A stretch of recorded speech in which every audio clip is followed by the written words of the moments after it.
आपने पाई के बारे में तो सुन रखा होगा। हम बचपन से इसे एरिया और वॉल्यूम कैलकुलेट करने में यूज करते हैं। जितनी भी गोल चीजें हैं उनके पैरामीटर को मापने के लिए हमें पाई काम में लेना ही पड़ता है।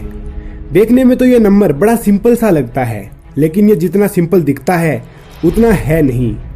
पाई का इतिहास कई हजार साल पुराना है। ये तब से चला आ रहा है जब इंसान आदि मानव की तरह जंगलों में रहा करते थे।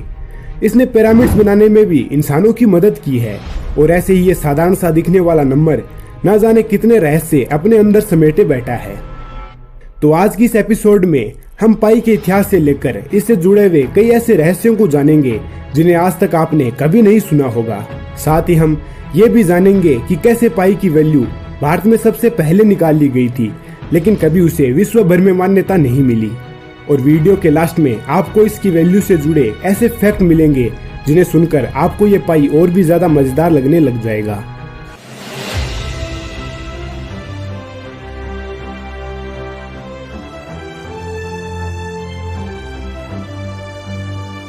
कहानी शुरू होती है 3500 BC में, जब इंसान ने पहिया बनाने के बारे में सोचा।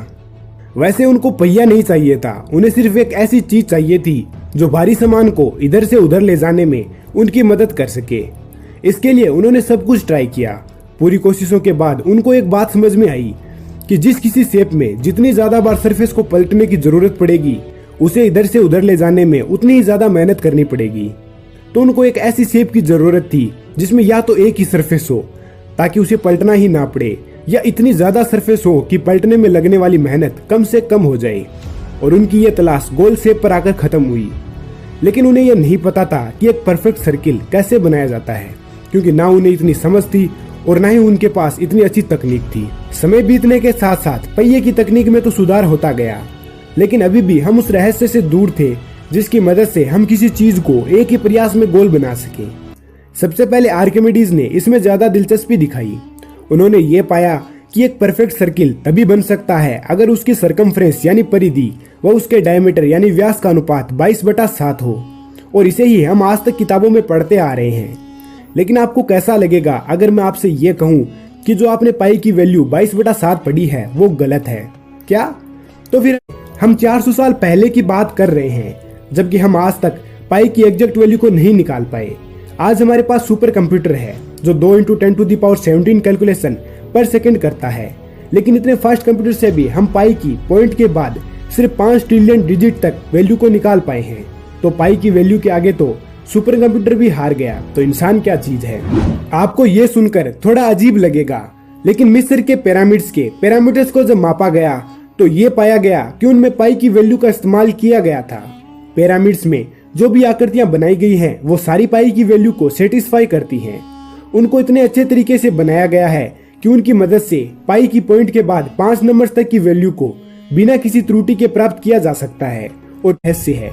इतना भारी भरकम ज्ञान सुनने के बाद आपके दिमाग में ये सवाल तो जरूर आ रहा होगा कि हम पाई के पीछे पड़े ही क्यों हैं? मतलब हमें ऐसी क्या जरूरत है इसकी जो हम इतने उत्सुक हैं इसकी एग्जैक्ट वैल्यू निकालने के लिए? वेल, इसका सीधा सा जवाब ये है कि आपके आसपास जितनी भी चीजें आपको दिखाई दे रही हैं उनमें कहीं ना कहीं पाई की वैल्यू का इस्तेमाल हुआ है।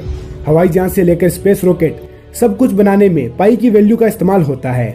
और इसमें थोड़ी सी भी गड़बड़ी बहुत बारी नुकसान का कारण बन सकती है।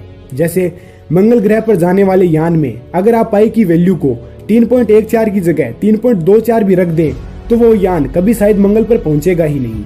इसलिए नासा पाई की पॉइंट के बाद 15 वैल्यू तक कैलकुलेशन करती है, और इसी की बदौलत वो इतने सारे स्पेस मिशन करने में और इतनी सारी स्पेस रिसर्च करने में कामयाब हो पाए हैं।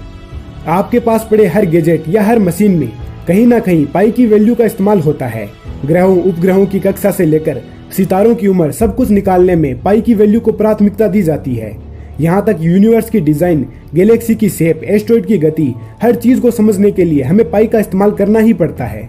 तो इस तरह यह कहना गलत नहीं होगा कि पाई के बिना ये दुनिया अधूरी अधूरी लगने लगेगी। लेकिन क्या आपको ये पता है कि पाई